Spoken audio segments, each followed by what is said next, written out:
Доброго дня, земляки! В эфир влетает информационно-развлекательная программа «Студия-11». Ежедневно мы отвечаем за ваш позитивный настрой, и прямо сейчас начинаются те самые полчаса, когда вашим настроением овладевают только самые позитивные эмоции. Давайте начинать наш новый выпуск, вот его главные темы. Так много в Республике Коми еще никто никогда не летал. Расскажем о самых ярких рейсах легендарного пилота Владимира Макаренкова. Не сыпь мне соль на рану, лучше приложи улитку. Чем оказались полезны брюхоногие моллюски. Охрана природы по новым правилам. Республика Коми получила национальную экологическую премию имени Владимира Вернадского.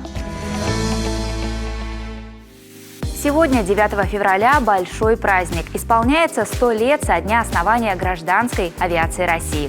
Современным людям невозможно представить свою жизнь без самолетов и вертолетов. Ежедневно в небо вздымают тысячи ласточек по всей стране и перевозят россиян в разные города и страны. В Республике Коми гражданская авиация зародилась в 1929-м. В то время хороших дорог не было, отчего воздушный путь был основным для перемещения на дальние расстояния. Одним из самых выдающихся пилотов нашего региона называют Владимира Макаренкова. Заслуженный пилот России провел десятки тысяч часов в небе. С героем гражданской авиации я пообщалась лично.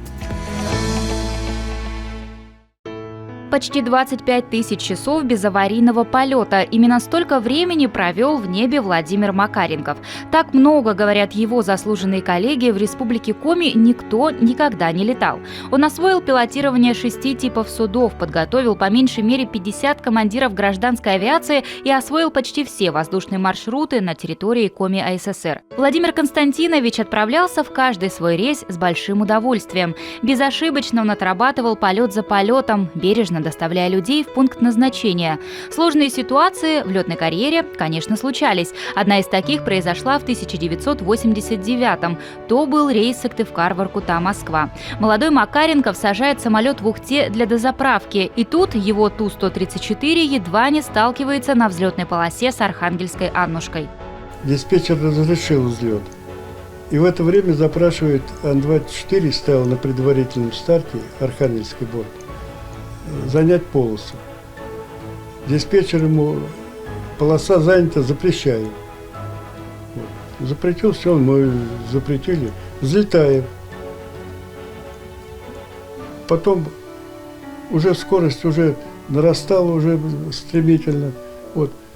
На этот бугор-то подходим и смотрим, выруливает этот на полосу Ан-24. Уже полосу уже занял. Ну вот тут уже обстановка такая случилась, что делать. И закрылка, я говорю, 20. Бортмеханик молодец, быстро сработал, закрылкой довыпустил с 10 на 20. Быстрое реагирование и смелость опытного пилота уберегли тогда жизни 80 пассажиров. На тот момент Владимир Макаренков работал в гражданской авиации Коми 28 лет. В республику бывший выпускник Серпуховского летного училища попал в 1961-м. Еще будучи студентом, он грезил об одном – служить в военно-воздушных силах Советского Союза. Заветную мечту разрушил указ Никиты Хрущева о сокращении вооруженных сил. Летчики-истребители больше не требовались. Оставалось одно – попробовать силы на гражданке. И вот однажды Владимиру Макаренкову поступил судьбоносный звонок из Москвы. Министерство гражданской авиации набирало летчиков. В Ленинград тогда, в Москву, там в аэропорты хотели все устроиться. И там всегда у них скопилось много людей. А я так посмотрел, дяденька сидит один, никого нету. Я к этому дяденьке подошел. Фамилию сейчас я уже забыл. Он представитель Сыктывкара. Он сказал, я из Сыктывкара город тогда такой не знал. Ну, рассказал мне, говорит, что у нас начинается, в общем, хорошая организация, и перспектива большая будет. Летать сразу начнете. Его работа в Сыктывкарском летном отряде началась через месяц. Сначала Владимир Макаренков отработал 6 лет на Ан-2. Летом патрулировал лесные пожары, зимой совершал рейсовые вылеты. Авиапарк Республики Коми постоянно пополнялся новыми «Аннушками». Ведь автодорог в те времена в регионе почти не было, отчего на дальние расстояния люди в основном летали. Позже под руководством Макаренкова воздух начали рассекать суда большего размера, такие как Ил-14 и Ту-134. Летную карьеру Владимир Константинович завершил в 1997 году. Сегодня он посвящает свою жизнь общественной деятельности, пишет книги об истории авиации, а еще продолжает, вот уже более 60 лет, разделять семейное счастье с любимой женой. Клей для заживления ран. Как вам такое, любители инновации? Недавнее открытие, которое, несомненно, сыграет огромную роль в развитии медицины, сделали китайские ученые. Биологи Поднебесной выявили, природный материал, содержащийся в улитках, состоит из белков и вещества, которые по составу очень похожи на внеклеточный матрикс. Именно он и поддерживает рост тканей в организме. В результате эксперимента, который провели ученые, натуральный гель на основе улиточного материала смог обеспечить влажную среду поврежденных тканей, что в дальнейшем способствовало их регенерации. По словам китайских специалистов, полученные результаты уже дают базу для разработки повязок и биоинженерных каркасов для заживления ран. Ну а мы желаем всем здоровья и двигаемся по телеволнам студии 11 дальше. Коми – территория чистоты. Именно так называется проект, с которым наша республика одержала победу в конкурсе на получение почетной экологической премии имени Владимира Вернадского. Проекту уже 5 лет, и только за прошлый год в его рамках было проведено 120 тренингов по теме раздельного накопления отходов для 7 тысяч человек. Подробнее об экологическом просвещении нам расскажет Татьяна Плато. Татьяна Николаевна, здравствуйте. Здравствуйте. Расскажите, что это за проект и почему премия, которую Республика Коми получила, так важна? Проект уже 5 лет, как вы уже сказали. На протяжении этого времени мы пытались встроиться в такую очень интересную и сложную тему. Это обращение с отходами. Вы знаете, что эта тема достаточно актуальна в последнее время.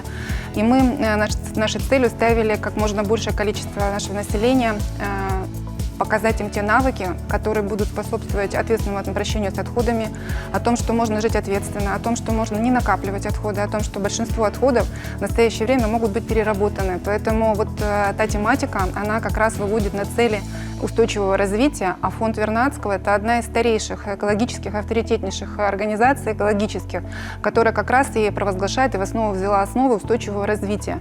Поэтому вот эта оценка, которая была дана нашему проекту, она достаточно высокая, потому что действительно авторитетная организация, и мы очень рады, что наша республика была признана как один из лидеров эко-республики в обращении с отходами, именно ответственном обращении с отходами. Долго мы к этому шли, не один раз пытались, и вот наконец-то случилось. И насколько большой и сильной была конкуренция? Конкуренция была достаточно большая, потому что всего проектов по разным номинациям было больше 340.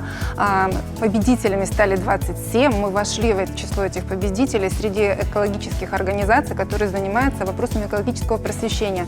Но нужно сказать, что конкурс Вернадского, он чем хорош, что он выбирает те лучшие практики, которые есть в Российской Федерации. Это и научные организации, которые в настоящее время занимаются поиском вот тех новых форм обращения с отходами, переработки отходов. Это и образовательные организации, которые так же, как и мы, занимаемся экологическим воспитанием, просвещением. Это научное сообщество, это предприятия, которые в настоящее время используют новые технологии в своей работе для того, чтобы сохранять окружающую среду. Поэтому вот тот опыт, который приобретается на конкурсе, те новые наработки, они могут быть транслированы, и, как правило, они транслируются в других субъектов Российской Федерации. И что отличает наш Коми-проект, и каких результатов вы уже добились, реализуя его?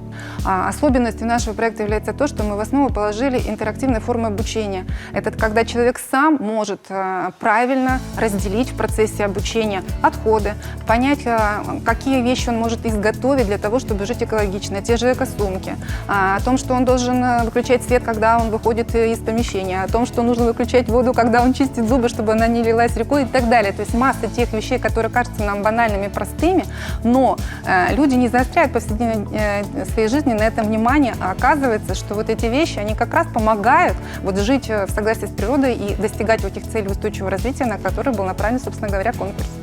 Здорово. А вот на самом конкурсе происходил ли какой-то интерактив с другими участниками, взаимодействие, обмен опытом, возможно?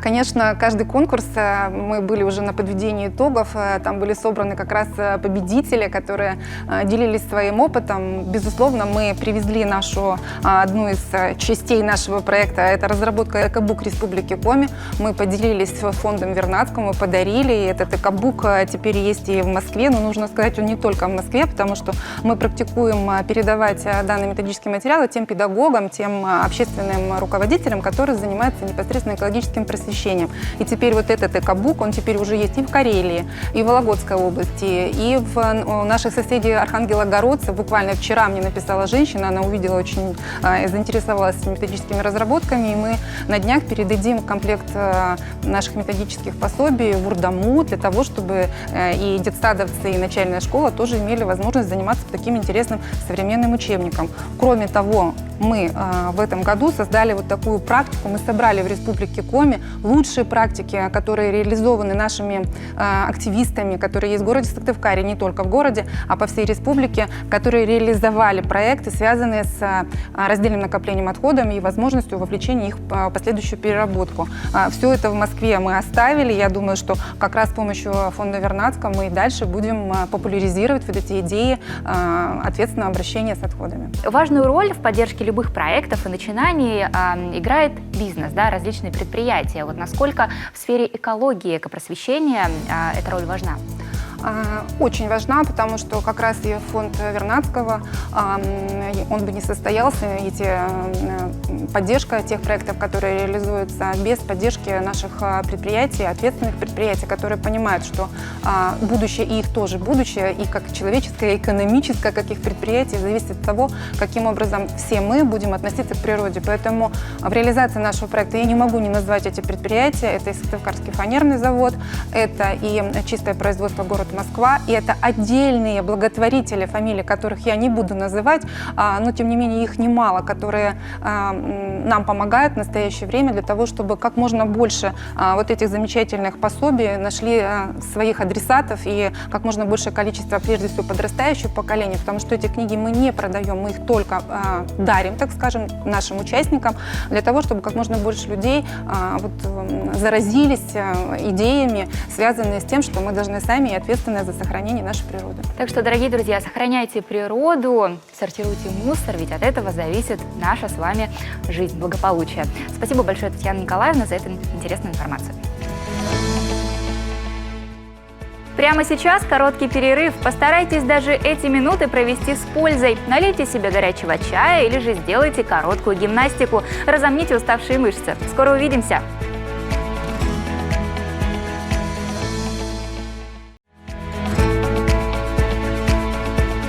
В эфире «Студия 11», программа, где мы напитываем мозг полезными знаниями, а тело с головы до пят окутываем одеялом хорошего настроения. Мы переходим во вторую часть нашего выпуска, и вот о чем поведаем далее. Один хороший человек. Как добавить ярких эмоций и красок в жизнь северного города. От спонтанной идеи к воплощению шедевра. Чем вдохновляются профессиональные авторы уличного стрит-арта. Панкейк, он же блинчик. Как сделать завтрак с ним максимально полезным. Делать добрые дела просто. Это уже почти 5 лет доказывает Василий Стрекалов, идейный вдохновитель проекта «Один хороший человек». Сколько за это время было сделано, не перечислить, но результат его работы всегда радовал окружающих. Совсем недавно Василий и его команда решили украсить стены Кочпанского психоневрологического интерната. Об этом подробнее «Один хороший человек» рассказал в нашей студии. Василий, добрый день. Сегодня мы поговорим о проекте, который называется «Большая раскраска». Я знаю, что в интернате одного из нашего города, в одном из интернатов, вы разукрасили стены, да? Разукрашиваем. До сих пор, да? Да, конечно. В чем вообще смысл вот этого проекта, как пришла идея? Ну, просто люди ко мне обращаются массово, да, то есть с какими-то идеями. И, соответственно, мы 10-кратно увеличиваем их объем, да, то есть ко мне пришла Ирина и говорит: Василий, знаю тебя давно, смотрим, и у меня есть такая идея, покрасить Кочпанский интернат стену там для детей. Я говорю, ну, за стену точно не возьмемся за весь интернат.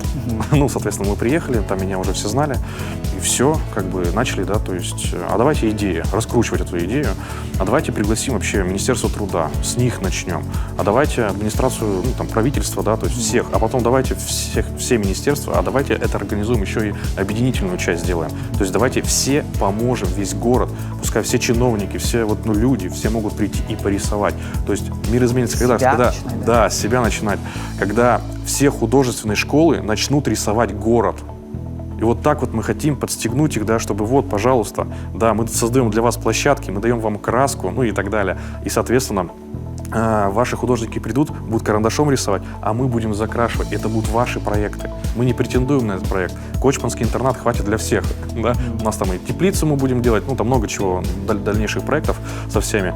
Вот. А самое главное, вот это раскрасить и подружиться, чтобы они друг друга приглашали и знакомились, общались. Все хотят, такое, да? Да, все хотят объединиться. Все. Но только нету человека, да, который бы их объединил. Вот в этой роли здесь я, когда приглашаю, объединяю, и они работают дружно. Теперь у нас есть и краска, и кисти, как бы все скинулись сами же, и все. Очень здорово. Частичку своей души можно вложить. Да, да. Просто пришел, ромашку нарисовал, классно, все радуются. А сюжет, кстати, ну не только же вы ромашки рисуете, сюжет как придумываете? Каждый художник по-своему, согласовывая с администрацией непосредственно интерната. А то есть у вас целая команда художников? Целая команда, каждый день они пишут, мы хотим, как бы мы перенаправляем на Ирину, она стала руководителем, я ей как сказал, так, ты рисуешь одну стену, потом просто контролируешь все процессы, все нельзя, говорю. Ну, каждый по чуть-чуть, потому что иначе устанем. То есть сюжет идет именно от руководства интерната, да? То есть вы предлагаете идеи? Да, мы предлагаем идеи, понятно, что ярких красок там нельзя, ну, там определенные детки, да, как бы находятся и будут смотреть. Но для детей это будет счастье. Где-то они тоже покрасят. Сейчас мы пока тестим этот вариант, согласовывая со всеми. Большая ли у вас команда волонтеров? В прошлый раз было больше 10 человек туда пришло. Все красили, нас накормили, напоили, сторонние организации нам помогли. Да. Откуда берете материалы? Вот какими материалами вы рисуете? Я, соответственно, проехался по всем магазинам строительным, искал самую хорошую и самую дешевую краску, и вот там диапазон от 2000 до 7000, да, то есть разброс такой. Вот. И каждый у нас скидывается где-то по рублей 600, ну, допустим, от 600 рублей, да, на что мы покупаем сразу краску, сразу кисти, и для всех все есть.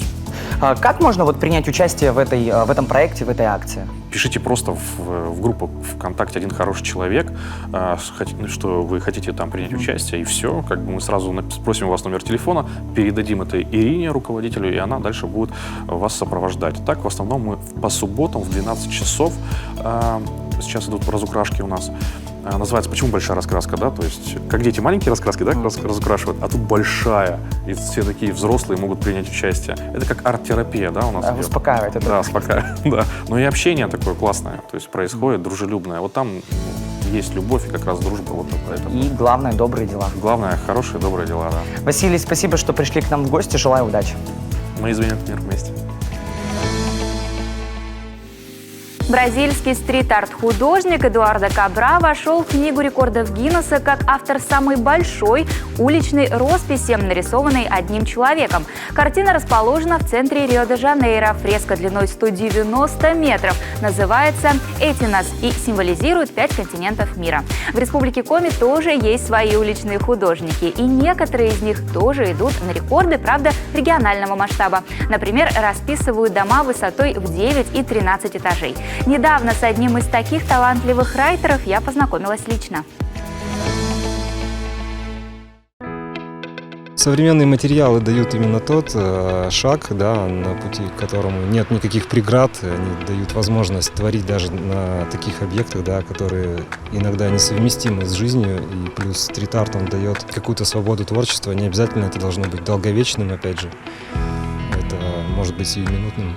Творчество рождается из хаоса. Именно так интерпретирует свое вдохновение профессиональный райтер Максим Умпелев. Художник, приверженец паблик-арта, направления в уличном искусстве, когда граффити рисуется с целью не просто впечатлить прохожего, но еще и побудить его к рассуждению на важные темы. Вот и сюжет «Маленького принца» в исполнении Максима не просто так появился около Сыктывкарской детской поликлиники. Смотря на сказочного героя, малыши и их родители могут поразмышлять о том, что делает нашу жизнь счастливой – любовь, добро и вера в чудо. А он более красочно это изображает, да, то есть там все в ярких цветах. Действительно, нам не хватает вот этого красивого уличного искусства, на ваш взгляд? Я думаю, да, не хватает, потому что город немножечко серый, и хотелось бы приукрасить его. Над «Маленьким принцем» Максим работал вместе со своей напарницей. Чтобы создать граффити такого размера, понадобилось 4 дня упорного труда и примерно 40 баллонов краски. Другое не менее известное произведение художника – панорамный рисунок на здании комики на видеопроката. Этот образ отсылает нас к проблеме взаимодействия человека и природы.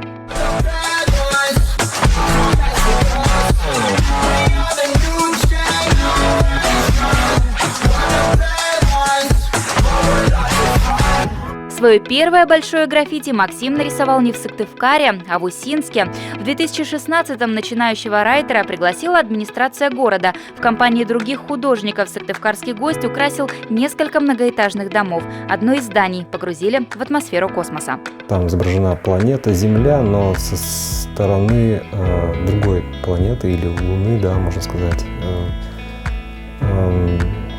На ней стоит человек, смотрит на планету, на нашу, и здесь как бы такое размышление именно о экологии, да, Земли. Самое главное, это, конечно же, высота, да, то есть надо понимать, что туда надо как-то забраться, чтобы это было безопасно.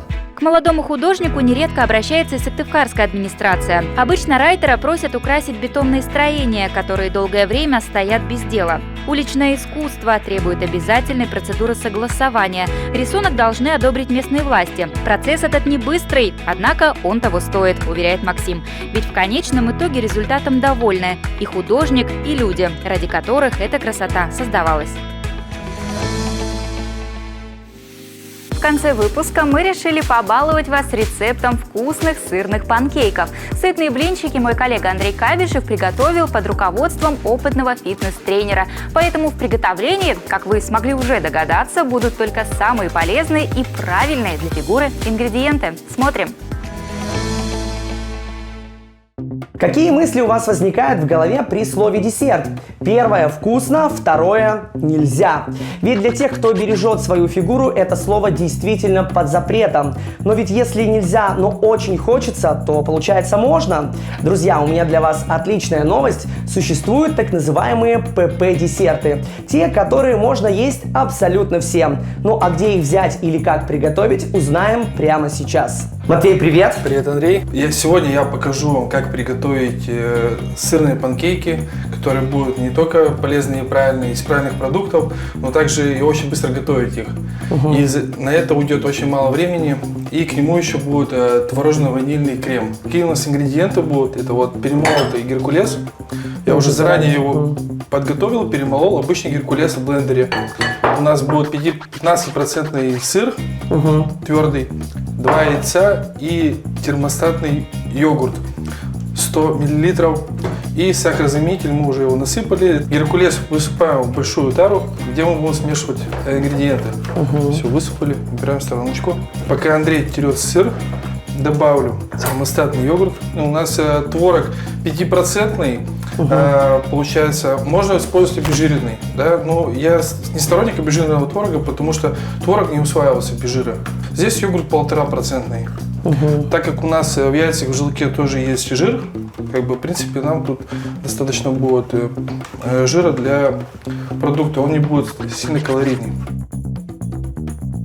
Осталось еще добавить сахарозаменитель, 2 мерные ложки. 1 ложка эквивалентно получается 3 чайных ложек сахара. Вот, мы добавляем, все. И нам нужно добавить сырые яйца. Сырые яйца, 2 цельных яйца. В принципе, это порция на 2 персон будет. Вот как раз для нас. Мы будем готовить сегодня вафельницы, да? Можно готовить на сковороде, желательно антипригарной. Обязательно все равно маленькой каплей маслечка смазывать, чтобы не было никакого, не пригорало ничего. Я я начну загружать уже нашу вафельницу. Так. А тебе я бы хотел, чтобы ты сделал Давай. как раз вот этот топпинг, вот этот творог, ванилин сверху и 2 мерные ложки сахарозаменителя.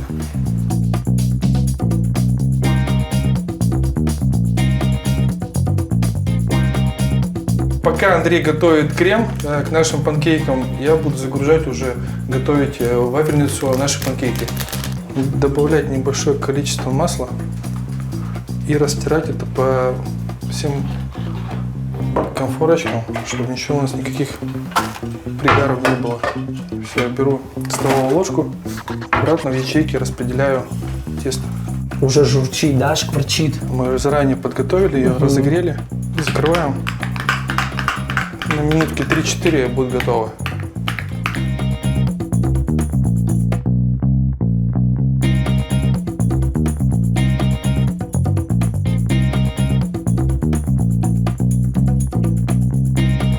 Ну что, наши панкейки готовы. Мы аккуратно их будем Они доставать. уже готовы. Такие они красивые, треугольной формы. Прям как в лучших английских традициях.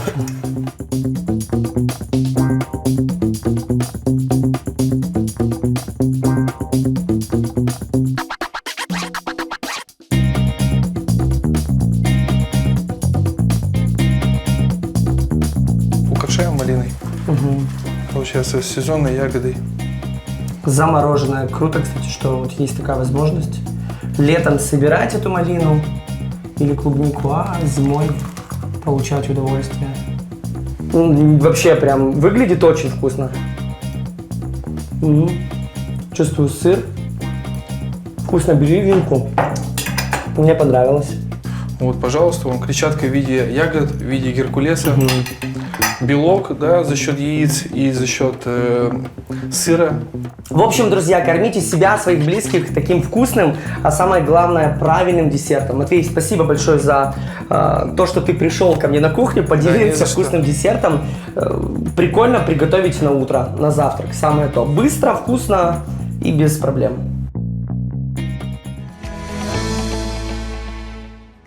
На этом мы завершаем наш сегодняшний выпуск. Благодарим, что провели это время с нами. Желаем вам отличного завершения дня.